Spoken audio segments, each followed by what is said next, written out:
Your angels are speaking to you. Do you hear them? Welcome to The Calling of Light with author and empathic spiritual tarot reader Anne-Marie Odell. The Calling of Light offers direct empathic insight and relatable spiritual topics, interviews with special spiritual guests, and straight talk call-in readings. Kick back and enjoy free-form spirit tea with Anne-Marie, the way you like it best when you want to simplify. Here is your host, Anne-Marie Odell. Hi, I'm Anne-Marie, and you are listening to The Calling of Light on OMTimes Radio. My guest today is Victoria, and she will give us a spiritual quest today. We won't ask you to drink mushroom tea or dance to drums, but just open your mind and share in the spiritual journey of self-awareness. As we discuss consciousness, death and dying, and Victoria's path as a way shower. And I want to add one more thing here for you naysayers or conservatives. It's important to understand that whether you're a minister, a priest, a rabbi, a Native American vision quester, or high priestess, the common goal questions of humanity are, where did I originate? How did I arrive here? And who am I? So Lana, what's behind the fear of death? Aloha, e como mai, everyone. Hi, Annie. Great to be back. And you're asking me about death? So you're asking me what it is. It's a portal. It's a doorway. And nothing more than that. I think what happens with just listening to that word, you've got this habitual,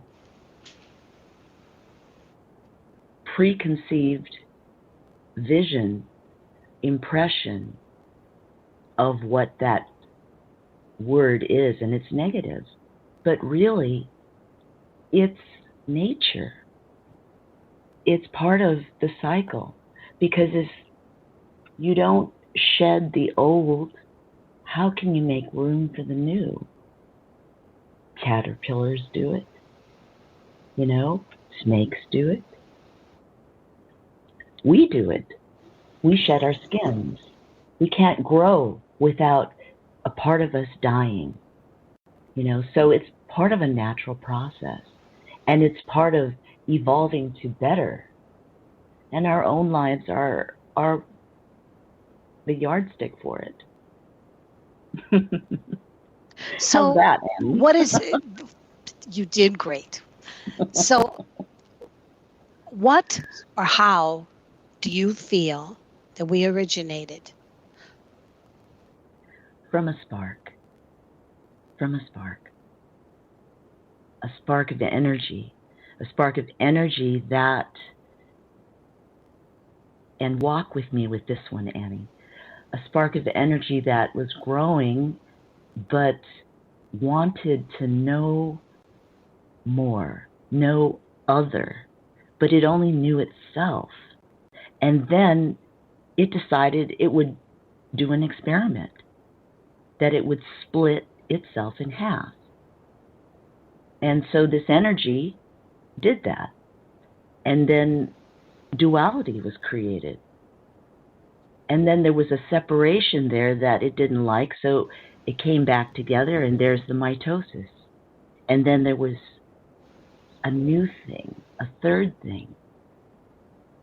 So that triune light, it went from one dot to two, and then those two came together and created a third, which was even bigger. So now we've got the makings of creation, the origin of life, and we see it all around us. And you can, the best example of how everything is connected, you can just look at the development of a human embryo, from zygote all the way through to birth. And we go through all the changes, all the shapes that energy goes through that we can see it in physics experiments, we can see it in just water waves. Yeah, we are very much a part of nature, and that's why our spark is part of everything. We are part of everything. So when you question, how did we arrive here, or why did we arrive here, that would also answer that question? Well, I would think, and this is all just me, guys, but this is what happens when you meditate and you ask these questions inside yourself, and no holds barred, and the answers you get may surprise you. These are the answers I received. We were talking candidly. I'm an old hippie. When I say hippie, I'm always amazed by the fact that when I was doing acid back in the old days, we did it as a vision quest. We did it to find ourselves. And I remember that the day that I had the most amazing vision of why I was here and how it all happened, and wrote it down and wrote it down and wrote it down. And the next day could not get any kind of understanding of what I thought I saw. And yet at the time it was so clear that I can imagine that in the moments of death, that's probably kind of like I imagine it to be, where when you're born or when you die, it's that great epiphany that you'd speak of, where no matter whether you have a pen and paper, it would never come close to what it is, right? Right. And so someone asked me, well, what do you think it is? What it's like to die? And I said, I had to think about it. And I came up with an answer. It's not the answer, but it's my answer. And I think it could very much be my eulogy, too. Oh, okay. I better write this down quick. Oh no, I've got it here on OMTimes. What is it? No, it's what we're going to talk about in a second here. This is, somebody asked me that question, and this is my answer. Okay. Yeah. So, each individual creature on this earth, whether it be a worm, whether it be a bacteria cell, whether it be a human, whether it be a animal, our pets, that cat, that dog, that horse, is the human experience the only one that you feel has self-awareness? Because for so many, many, many years, people said, oh, it's an animal. They have no self-awareness. How do you feel about that, a self-awareness? Any and all living things have consciousness. Every living thing has an energy that has a spark, that has an awareness of its surroundings, of everything in its environment. It has consciousness. So animals have consciousness. Plants have consciousness. Even crystals that are still living in the matrix have a consciousness. Consciousness is energy. And the only difference between all of these levels of consciousness is a vibration. And we have the ability to extrapolate those vibrational energies higher, into higher, emanations. And that's where we've evolved. Or I would hope we evolved. So you feel that all living things have self-awareness? Yes. Or is self-awareness something different than just a vibration or spark? Because sometimes I believe self-awareness is the human downfall. I mean, it's a beautiful thing, but it also makes the fear of death, the fear of losing the I am, and the fear of so many things, greed, all of the great sins of the world.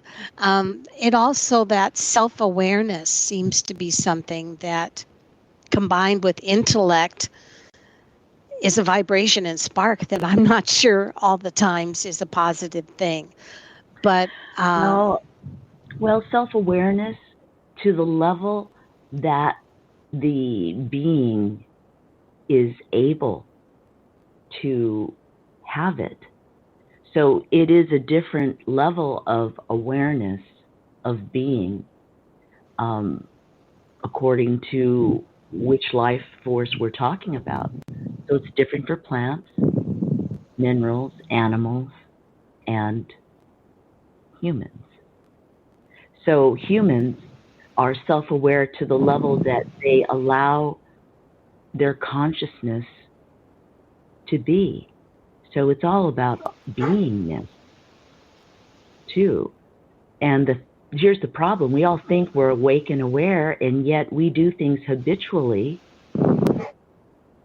out of habit. That's not being awake and aware. That's being asleep. So that's our struggle right now. Because if everybody was awake and aware, this world would not be the way it is right now. right.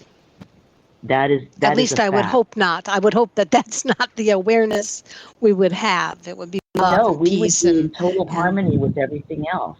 And right, so harmony. we would not, it is about harmony. It's about striking the Because there could balance. not be an earth or people living on it at all if there were not harmony within all of the steps it took to get everything here. The only Yes. thing that somehow went out of harmony was us. Yeah. And So I'm we gonna bring on our own stuff. yes. You know, I'm our hoping own we stuff. haven't I'm hoping we haven't gotten too late to be able to put I'm going to have Chris play your first meditation.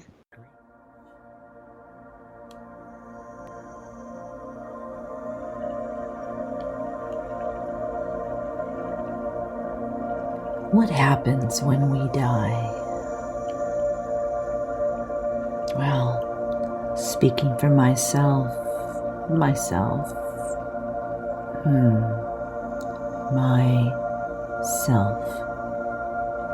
That's the problem. That's the whole problem with the whole thing. That word, self. That's not a word. That's not a right. That isn't. How did I forget that? When did I forget that? The body dies, one cell at a time, while the brain keeps firing those neurons and the pineal gland pumps DMT into the body. Little lightning bolts like fireworks inside. And I thought I'd despair, but I don't feel any of that. None of it. Because I'm too busy remembering. Of course, I remember that every atom in my body is forged in a star. This matter, this body is just empty space after all. And solid matter, it's just energy vibrating very slowly. And there is no me. There never was. The electrons of my body begin mingling and dancing with the electrons in the ground below me and into the air. I'm no longer breathing. And I remember there is no point where any of this ends and I begin. I remember I am energy, not memory, not self.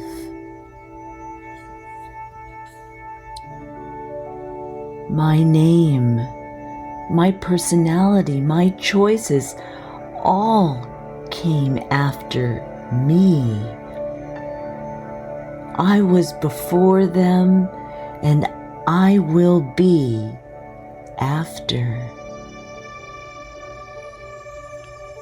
And everything else is pictures picked up along the way.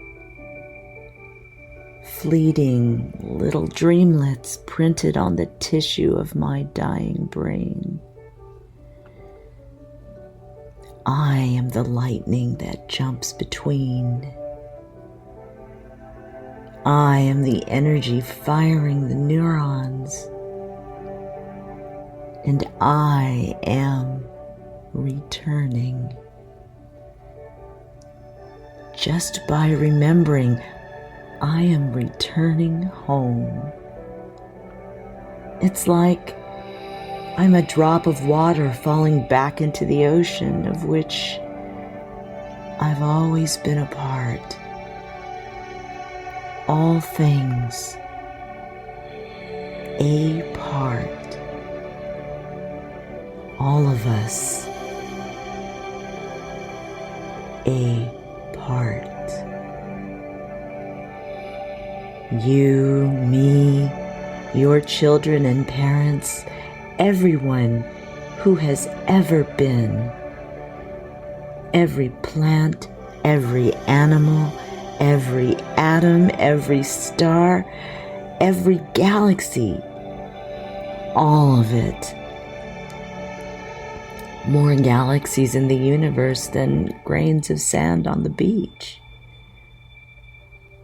And that's what we're talking about when we say God. The One. The cosmos and its infinite dreams. We are the cosmos dreaming of itself. It's simply a dream that I think is my life. Every time. But I forget this. I always do. I always forget my dreams. But now, in this moment, I remember.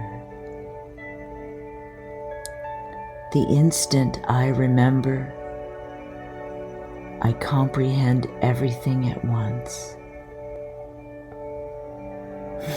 There is no time. There is no death. Life is a dream. It's a wish made again and again and again and again and again and on to eternity.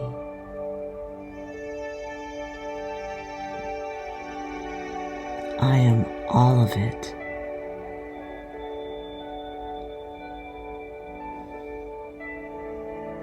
I am everything.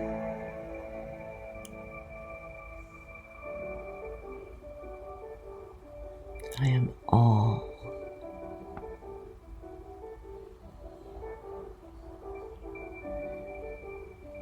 I am that I am.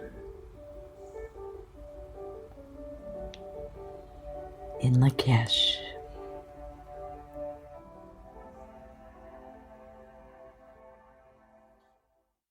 Conscious media for conscious minds.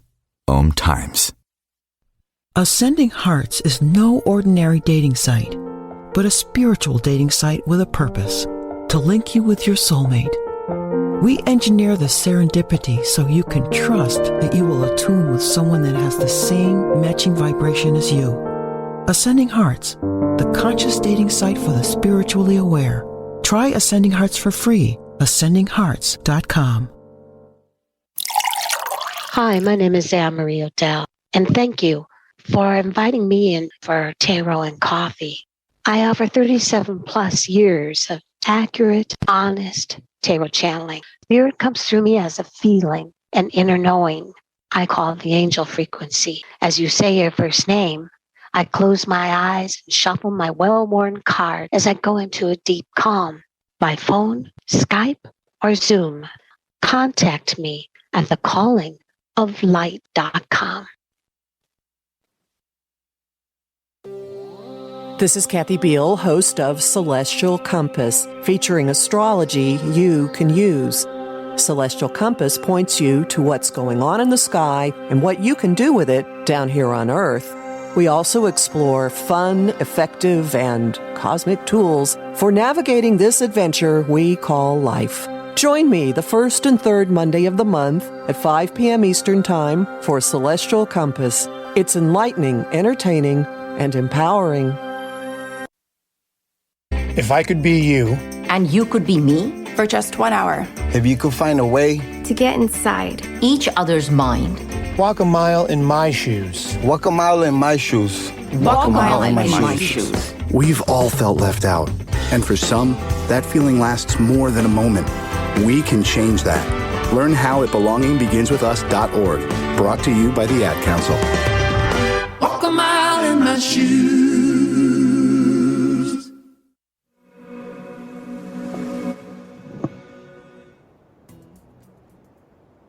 I'm back. Today's guest is Victoria, and she is going to be able to give us a journey into consciousness, self-awareness, death and dying. And today I thought we would start with the question, what is the cage and what makes the cage? Wow. What makes the cage is our memories, our impressions that we pick up from our friends, our families, and it's really the memory of a person. For example, Annie, our cage defines our perceptions. So say we're dealing with a spouse or a friend or an employer, and you know that on a first impression, that person is annoying. and the way they talk, their mannerisms are annoying. And that's your reaction to them. And so the next time you meet that person, you have that impression, you already have a reaction to that person as projecting annoyance when maybe that day they aren't at all. And then have you caught yourself saying, wow, they're different today. Why? What's going on? What did they eat for breakfast? When really, that was your habit. Your conditioned consciousness is what defines your cage. And it's mostly anchored with ego. Could be anything: anger, greed, lust, pride, avarice, whatever. And that's what we have to work on, is to break out of that cage, but it has to be a conscious effort on your part. You have to be aware of that cage. Nobody wants to know that they're imprisoned. And the moment somebody says that, of course, you're going to bristle and say no. And yet, there are things that you do and continue to do, and you're not conscientious of it or conscious of it. And the best proof of that is, say you're on your way out the door, morning, it's a typical work day, but now you can't find your keys. Where are they? And you think, well, I usually drop them here, and they're not there. That's what I'm talking about, is in those moments, you lose track of the now, and you need to be in the now to get out of the cage. Yeah. And it's work. It's work. But if you put the effort in to be aware by meditating and putting your focus in the now, not in the past, not in the future, because nobody's been in the future, so how can you talk about the future if you've not been there yet? Well, it has to be now. Yes. And it seems to be a hard thing for a lot of people to embrace still, to stay in the moment. All of this talk about dying, hey, we do that now. What about awakening to life? What about that? That's what I really want to talk about today. Awakening us all to life. So let's hear that for a couple minutes and let's ponder those thoughts for a moment.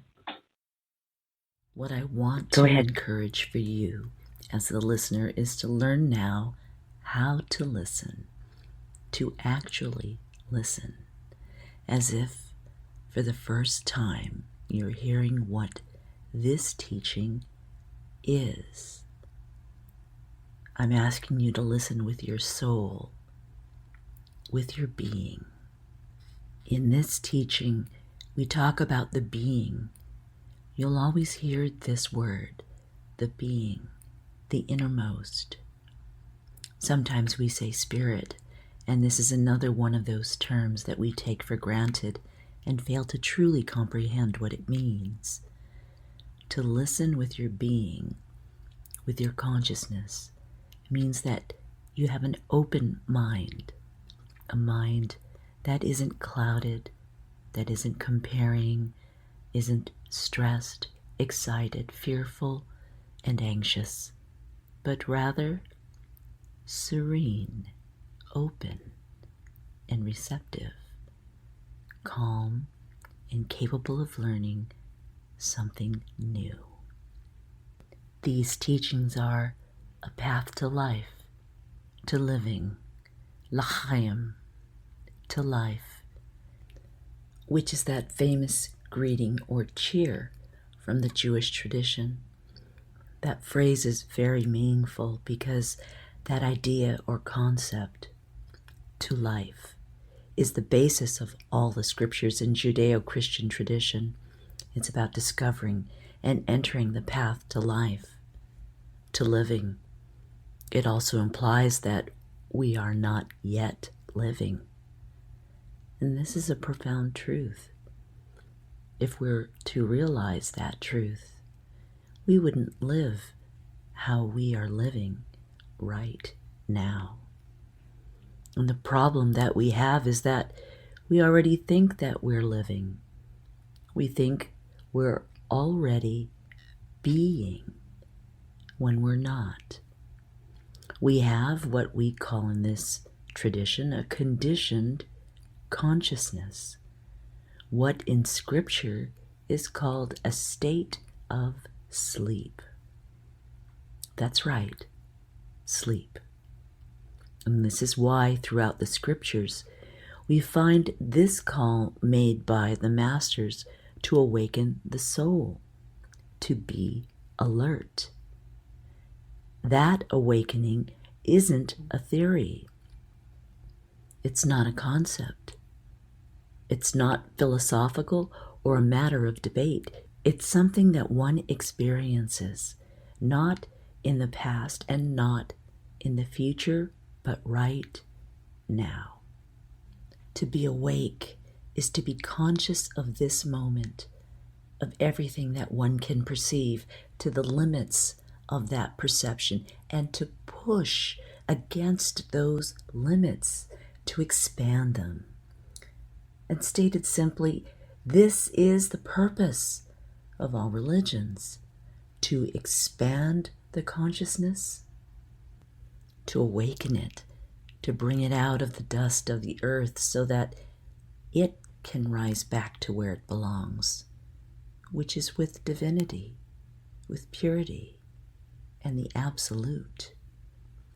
It's at this point that many students and devotees of different religions become confused, because we already have this state of being that's clouded, confused, believing that it's already awake, believing that it's alive and being. But really, we don't understand what true being is, what true living is, to be awake, to be alive. Yet I think for most people, if we open our minds and try to remember that sensation of being awake, we can probably find some moments in our lives when we truly felt alive. Moments that we couldn't characterize or couldn't explain to anyone, but were moments in which we felt and truly experienced that life isn't the way that we normally experience it. That truly we are normally in a dreamy, sleepy state, and at certain moments of our experience, because of the way the light was coming through the trees, or because we've had a strong shock of some kind, that suddenly our senses become fully aware, very bright, very clear, and we perceived things in ways that we never perceived them before. And suddenly the experience was gone just as fast as it arrived, and that type of insight can be provoked. It can be stimulated, it can be grown, it can be expanded, and that's why you must study meditation. It is the science of meditation that facilitates the expansion of that kind of experience. Because what we are describing here in synthesis is the state of our consciousness. It is asleep, but can awaken. Our current state of sleep isn't permanent, and moreover, it is the same for everyone. Every living thing has consciousness in its level and experiences being according to its condition. So we, as scientists of life, study a child, observe it, and see that the child is living in the moment, truly astonished at things that we adults don't even see, things that we don't even think have any meaning at all. A child sees a cup, a box, a rock, a stick, and for that child, that thing is amazing. A child sees a bug, a bubble, a cloud, and the child is struck with astonishment and has a beautiful smile as that being reflects in itself the beauty of nature. But when we become older, we lose that. We don't see it anymore. It's still there, but we don't see it because we're not looking in the same way. We don't hear. We don't listen in the same way. We don't even read the same way. We don't truly perceive what we are perceiving. The perceptions that flow in to us constantly, instead of being received by the consciousness by our soul and experienced in their fullness, instead those perceptions become lost in the chaos of clouded mind.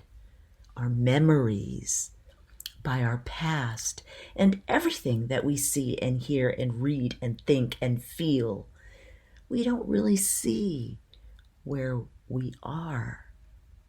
We don't really see who we are talking to or hear the words they are saying. We only perceive how those sensations are translated by our mind. And we do this all day, every day. Whatever we're doing in the course of our daily lives, we are in a constant process of simply translating impressions in accordance with pre-existing concepts. We don't see the tree. We don't see the car. We don't see our roommate or our spouse. We only see their mirrored reflections of our mind. We have a stored concept of that person as irritable, annoying. And whenever we encounter that person, we are encountering our concept of them, not their reality. We don't even really see the person because they may not be that way that day. But still, we are perceiving them according to our memory. And this is a very profound mechanism that is modifying our every perception. And this is why we are in the state we are in now. It's why this planet is in a state of decay, why society is crumbling, because none of us see each other. None of us feel each other. And we're all in each our own worlds pursuing our own psychological desires. Then sadly, we then approach teachings like this, and being unskilled in seeing clearly, we take these teachings and add them to our cage. The Real Conscious Connection. OMTimes Radio. IOM FM. Humanity Healing International is a small nonprofit with a big dream. Since 2007, HHI has been working tirelessly to bring help to communities with little or no hope. Our projects are not broad mandates, nor are they overnight solutions, but they bring the reassurance that no one is alone and that someone cares. To learn more, please visit humanityhealing.org. Humanity Healing is where your heart is. Grab a cup of tea or a glass of wine and tune in for Inspired Conversations with publisher Linda Joy on Tuesdays at 2 p.m. Eastern. Linda creates sacred space for leading female luminaries, empowering authors, heart-centered female entrepreneurs, coaches, and healers. A soulful venue where guests openly share the fears and obstacles they've overcome, wisdom and lessons learned, and the personal journey that led them to the transformational work they do in the world. Inspired Conversations to empower you on your path to authentic, soulful living.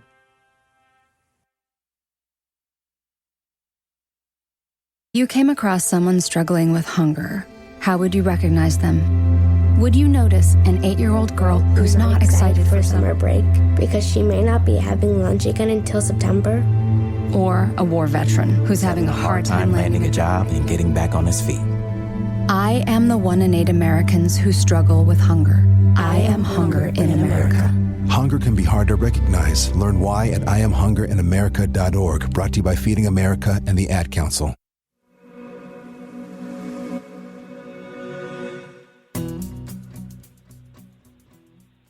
And we're back, and I'm Anne-Marie, and you are listening to The Calling of Light with Victoria. I always want to say Lanakila. How do you say your name now? Annie, you've known me long enough. You can call me either. For everyone who meets me in these times, most everyone will call me Lana. If all right, people that have known me for 20 years, which we're almost there, you can call me Victoria also. Okay, well, I call you Lana also, but I didn't want to call you without your proper professional name. I do want to ask kind of like a recap of what we spoke on. You spoke on the self-analysis of one's life. Yes. What can you say about that? Well, if you want to change, then you've got to live those changes. And that's very difficult, and it requires that you transform how you perceive things, looking at things differently. So ask yourselves, are you discontented? Are you unhappy? Are you unfulfilled? And then look at why that is. Why is it in you? What is it in you that wants something? And what does that want? And who wants it? And why? And does it really have any importance, spiritually speaking? Because what I'm showing you is that consciousness is not a fixed thing. It's not a permanent state. It's constantly changing because it's infinite. And so what is consciousness, Annie? It's the ability to be alive, to perceive. And we know that's true for us because we're somewhat self-aware. And we developed that term, the concept, and the dictionary that explains it. Explain to me your journey as the person that is there in the last moments of breath. The person that's here. Oh God, I don't know, Annie. There's so much I can answer to that. Right now, this person that you're talking to is on a magnificent journey. I'm just answering my calling. I do ascribe as a way shower. It's better than just saying, I'm a this or I'm a that. I'm a signpost. I'm a way station. If you are looking for directions, I'm a compass to show you the pathway toward the light. And then you make the choice if you want to walk in that direction. And if you do, I have many tools that I can share that you might find most useful in your own personal search of finding out who you are. That's your magnum opus. So are you also somebody that helps people to cross Rainbow Bridge? Yes, I am. I do have shamanic roots as a hereditary shaman in the Philippine tradition. I'm also a professional ceremonial magician and now the head of my magical order. So healing is my ken, my first and foremost go-to. And I can also mentor people, teach people about ways of being in the light, and I can also initiate you into the light. So, an initiation into the light would be what? An initiation into the light could be very many things. With me, it could be anywhere from learning the spirit of aloha to learning ceremonial magic. It's really up to the inquirer. And it is that reigns with me. I teach a lot of things. And when we speak on magic, we're not speaking on Harry Potter. We're talking on a different form of, a different interpretation of magic, correct? Yes, we are. We are, because it is the art and science of manifesting your will into reality. So we're talking about who you are. Do you know who you are? Do you love yourself? Do you believe in yourself? Because if you do, then everything your heart looks to, you will create. That is, and that's a blend of aloha. So you would say manifesting is a form of magic then? Yes. Manifesting is the ability to create.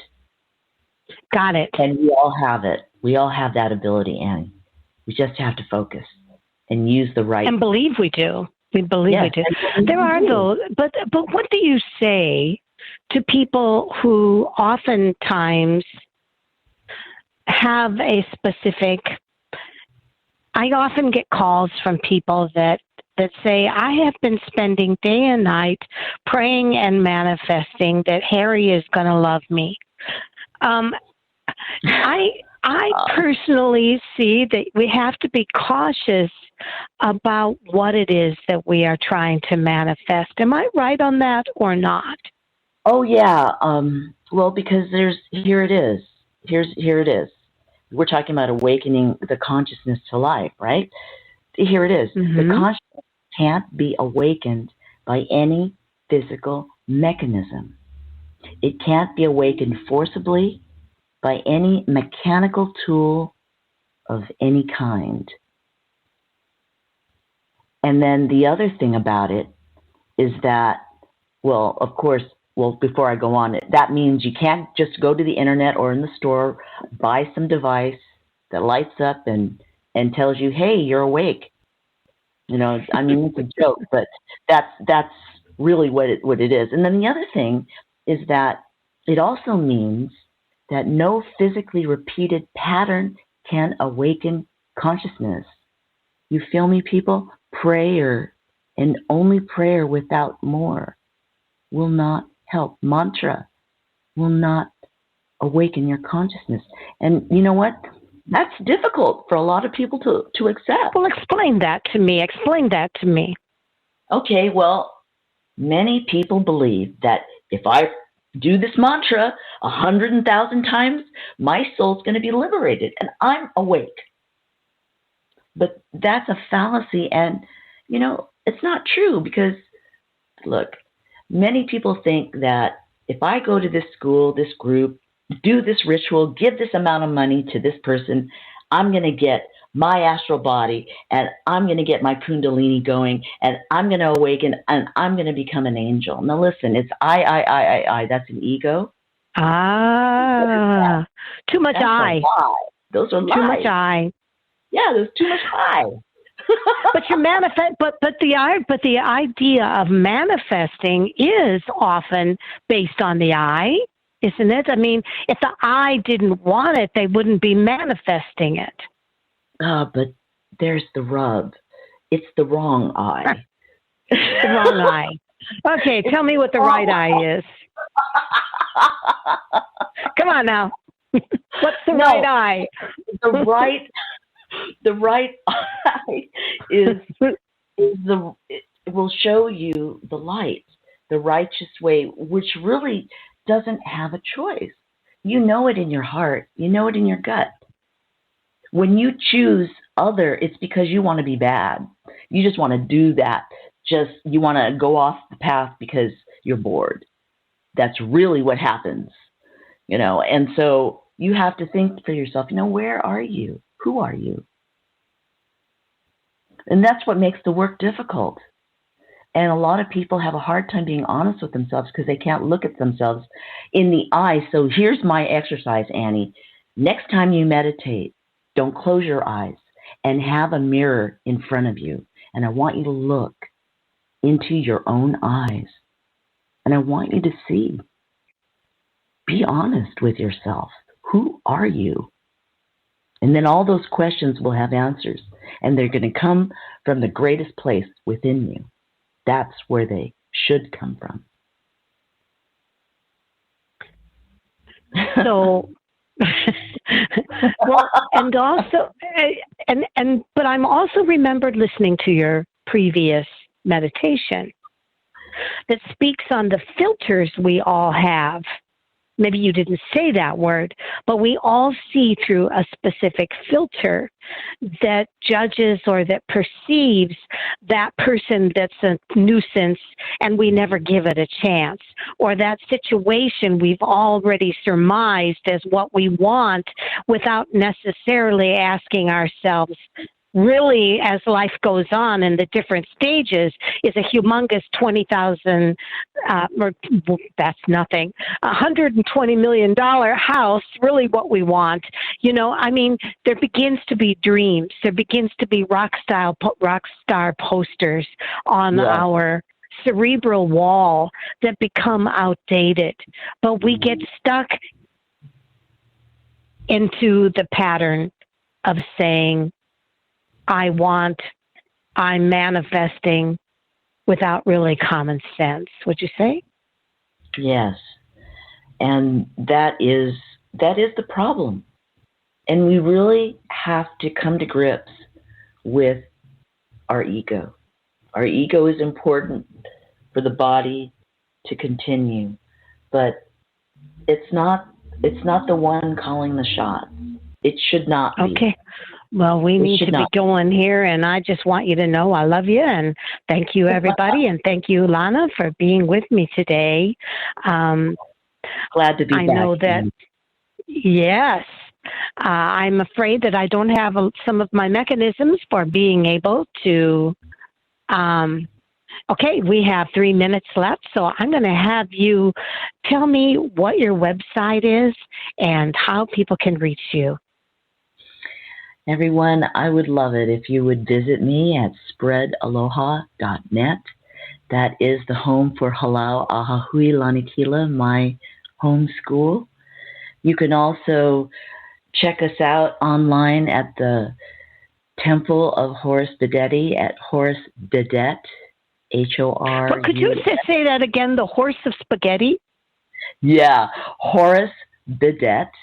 And it's horse spaghetti. Horus Bedeti. Yes, it's funny. It sounds like a bowl of spaghetti, but it's not.